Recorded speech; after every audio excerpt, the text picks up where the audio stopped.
Everybody knows that if you want to become better at something, you need to practice. That's why coaches have practices before games and why you work through practice math problems before your big test. Believe it or not, you even had to practice walk way long ago when you were just a little baby. But did you know that you can actually set yourself up for better practice? Let me show you how. Before your practice, you need to ask yourself, what am I doing well? And what could I be doing better? Asking yourself these two questions will help you set a realistic and achievable goal.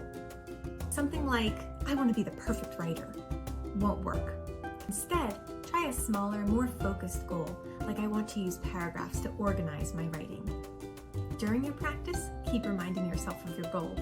You may even want to write it down somewhere so that you can stay focused on it. After your practice, don't just move on to the next thing. Take a moment to check in to see how it went.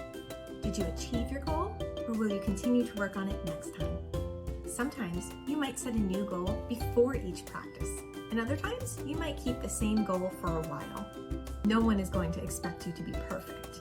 After all, the purpose of practice is progress.